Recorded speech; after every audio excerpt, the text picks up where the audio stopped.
সুপ্রিয় দর্শক আসসালামু আলাইকুম, কেমন আছেন আপনারা? নিশ্চয়ই ভালো আছেন। আজকের ভিডিওতে আপনাদের সবাইকে স্বাগত জানাচ্ছি।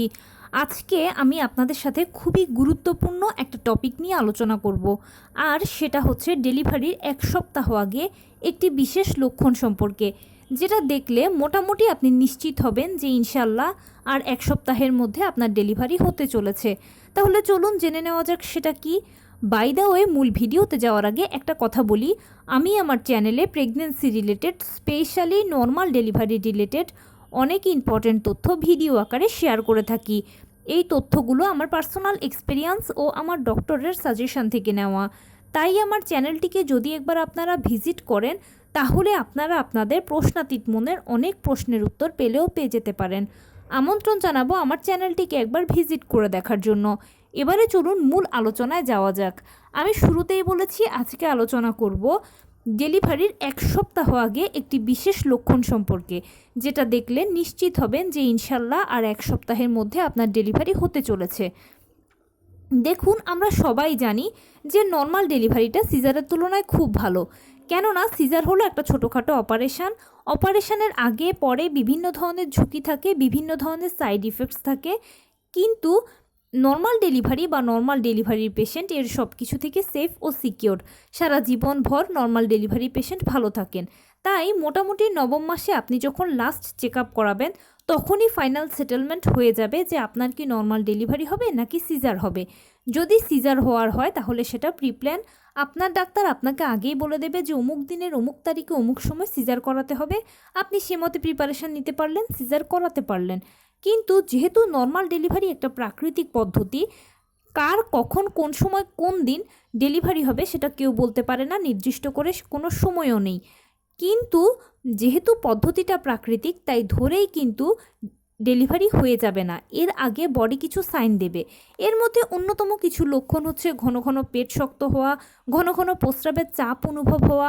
আপনার র্যান্ডম প্রস্রাবের চাপ অনুভব হচ্ছে, আপনি বাথরুমে যাচ্ছেন, দু এক ফোঁটা প্রস্রাব হচ্ছে, অথবা কখনো কখনো হচ্ছেও না, কিন্তু র্যান্ডম একটা চাপ আপনি ফিল করছেন।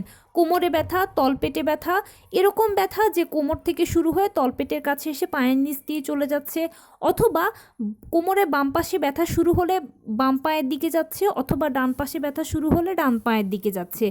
তরল স্রাব, পানির মতো স্রাব পা দিয়ে গড়িয়ে পড়ছে। এছাড়া আঠালো স্রাব, দুধের স্বরের মতো ভাঙা ভাঙা স্রাব, থকথকে স্রাব ইত্যাদি বিভিন্ন ধরনের স্রাব দেখতে পাবেন, বিভিন্ন লক্ষণ দেখতে পাবেন। এই সব কিছু যেমন নর্মাল ডেলিভারির লক্ষণ, ঠিক তেমনি এগুলো আবার নবম মাসের কমন লক্ষণও।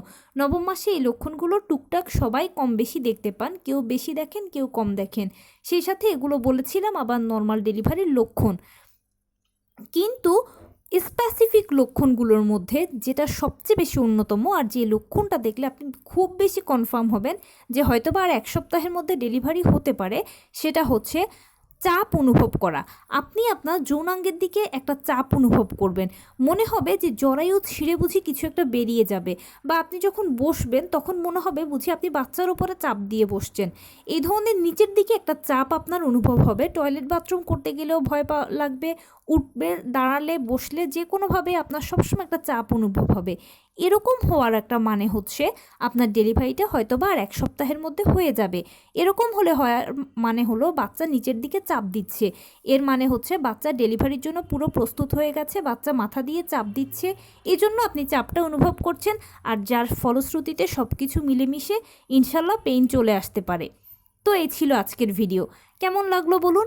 যদি ভালো লেগে থাকে ও হেল্পফুল হয়ে থাকে তাহলে প্লিজ লাইক, কমেন্ট, শেয়ার করতে একদম ভুলবেন না।